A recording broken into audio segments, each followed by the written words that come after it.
BJPಗೆ ಏನು ಇಲ್ಲಿ ಅಧಿಕಾರದಲ್ಲಿಲ್ಲ ಅನ್ನೋವಂಥ ಒಂದು ನೆಗ್ಲೆಕ್ಟು ಕೂಡ ನೋಡೋಣ ಆಮೇಲೆ ಅಂತೇಳಿ. ಯಾಕಂದರೆ ಅವ್ರದ್ದೇ ಆದ ಏನು ಅಧಿಕಾರಕ್ಕೆ ಬರೋಕ್ಕೆ ಬೇರೆದೇ ಆದ ಸಿದ್ಧ ಸೂತ್ರಗಳು ರೆಡಿ ಇರೋದ್ರಿಂದ ಹಂಗೆ ಯೋಚನೆ ಮಾಡ್ತಾರಂಥ ವಿಶ್ಲೇಷಣೆ ಕೂಡ ಮಾಡಲಾಗ್ತಾಯಿದೆ. ಇದ್ರ ಬಗ್ಗೆ ಮಾತಾಡೋಣ.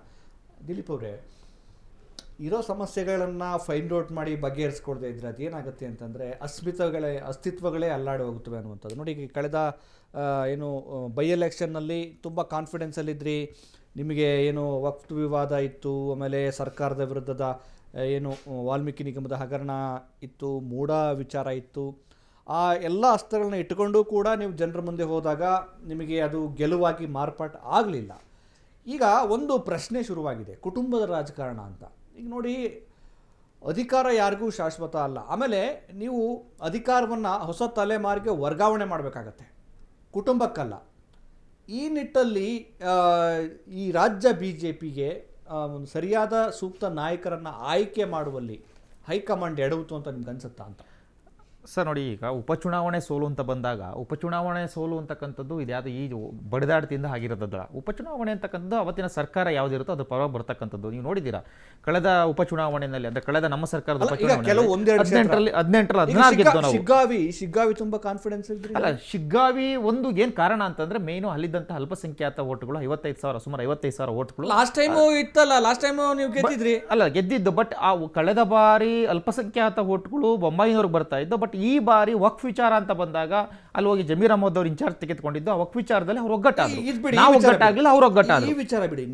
ಇಲ್ಲಿ ಈ ಒಂದು ಸಮಸ್ಯೆ ಈ ಭಿನ್ನಮತ ದೊಡ್ಡ ಮಟ್ಟಕ್ಕೆ ತಾರಕಕ್ಕೇರಿದ್ರು ಕೂಡ ಯಾಕೆ ಶಮನ ಆಗ್ತಾ ಇಲ್ಲ ಸರ್? ನೋಡಿ, ಈಗ ನೋಡಿ, ಎಲ್ಲ ಈ ಶಿಸ್ತಿನ ಪಕ್ಷ ಒಂದು ನೋಟಿಸ್ ಕೊಟ್ಟಾಗ ಪಕ್ಷ ಹೇಳಿದ್ರೆ ಕೇಳ್ಬೇಕು. ನೋಡಿ, ಕೇಳ್ತಾ ಇಲ್ಲ. ಅದನ್ನ ಕೇಳ್ತಾ ಇಲ್ಲ ಅಂತಂದಾಗ ಅದು ನೋಡಿ, ಎಲ್ಲಾ ಪಕ್ಷದಲ್ಲೂ ಸರ್ ನೀವು ಕುಟುಂಬ ರಾಜಕಾರಣ ಅಂತ ಹೇಳಿದೆ. ಕುಟುಂಬ ರಾಜಕಾರಣ ಅಂತ ಬಂದಾಗ ನೀವು ಕರ್ನಾಟಕದಲ್ಲಿ ಯಾವ ಪಕ್ಷ ತಗೊಂಡ್ರೆ ಎಲ್ಲಾ ಪಕ್ಷದಲ್ಲೂ ಕುಟುಂಬ ರಾಜಕಾರಣ ಇದೆ. ಕುಟುಂಬ ರಾಜಕಾರಣದಿಂದ ಹೊರತಾಗಿರ್ತಕ್ಕಂಥ ಪಕ್ಷಗಳು ಯಾವುವು ಇಲ್ಲ.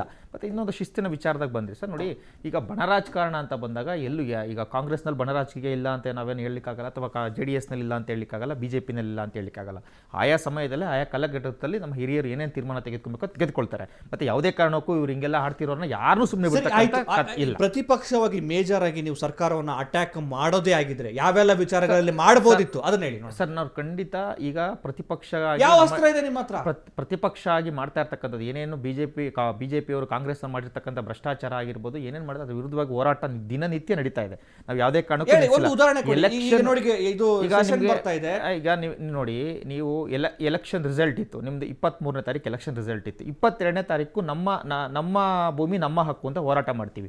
ಅವತ್ತು ನಮ್ಗೆ ಯಾವುದೇ ಉದ್ದೇಶ ಇರಲಿಲ್ಲ. ನಮಗೆ ಅಕಸ್ಮಾತ್ ಏನಾದ್ರು ರಾಜಕೀಯ ಉದ್ದೇಶ ಇದ್ದಿದ್ರೆ ನಾವು 22ನೇ ತಾರೀಕು ಮಾಡ್ತಿರ್ಲಿಲ್ಲ. ಎಲೆಕ್ಷನ್ ಮುಗಿದ್ಮೇಲೆ ಮಾಡೋದು, ರಿಸಲ್ಟ್ ಮುಗಿದ್ಮೇಲೆ ಮಾಡ್ತಿದ್ದೋ.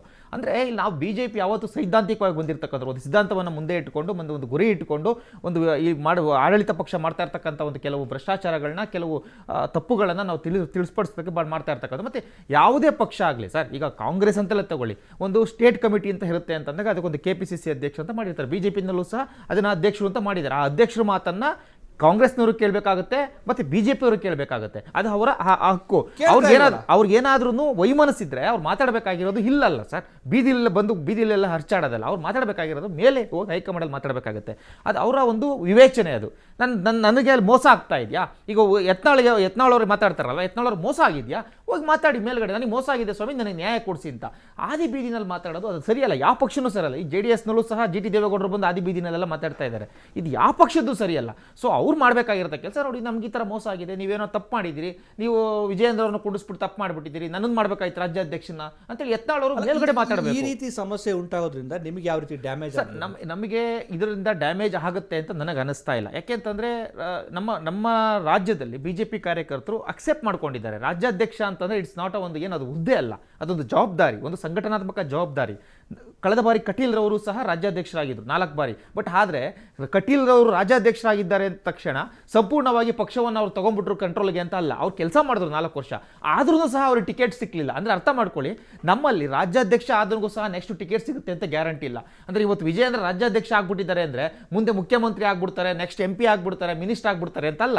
ಇವತ್ತಿನ ಪರಿಸ್ಥಿತಿ BJPನಲ್ಲಿ ಇರ್ತಕ್ಕಂಥದ್ದು ಸಂಘಟನೆ. ನೀವು ಕೆಲಸ ಮಾಡ್ತಾ ಇದ್ದೀರಾ ಅಷ್ಟೇ. ರಾಜ್ಯಾಧ್ಯಕ್ಷ ಆದರೂ ಅವ್ರು ಕೆಲಸ ಮಾಡ್ತಾ ಇದ್ದಾರೆ. ಕಟೀಲ್ರು ಅಷ್ಟೇ 4 ವರ್ಷ ಕೆಲಸ ಮಾಡಿದ್ರು. ನಾಳೆ ಗೊತ್ತಿಲ್ಲ ವಿಜಯೇಂದ್ರ ಅವ್ರು ಏನಾಗ್ತಾರೆ ಅಂತೇಳಿ. ಬಟ್ ಹಂಗಂತೇಳಿ ಯತ್ನಾಳ್ರವರು ವಿವೇಚನೆಯಿಂದ ಯೋಚನೆ ಮಾಡಬೇಕಾಗುತ್ತೆ. ಬಂದು ಬೀದಿಲೆಲ್ಲ ಮಾತಾಡಬಾರ್ದು, ಒಂದು ಪಕ್ಷದ ಗೌರವವನ್ನು ಕಳೆಬಾರ್ದು. ಅವ್ರನ್ನ ಕನ್ವಿನ್ಸ್ ಮಾಡಕ್ ಆಗದಿರುವಷ್ಟು ದುರ್ಬಲ ಆಯ್ತಾ ನಿಮ್ಮ ಸಂಘಟನೆ? ಸರ್ ನೋಡಿ, ಈಗ ನಿಮ್ಮ ಪಕ್ಷ, ನಿಮ್ಮ ನಾಯಕರು? ಅಲ್ಲ ನಮ್ಮ ನೋಡಿ, ಪಕ್ಷ ದುರ್ಬಲ ಆಗಿದೆ ಅಂತ ನಾವು ಹೇಳಿ ಮಾತಾಡ.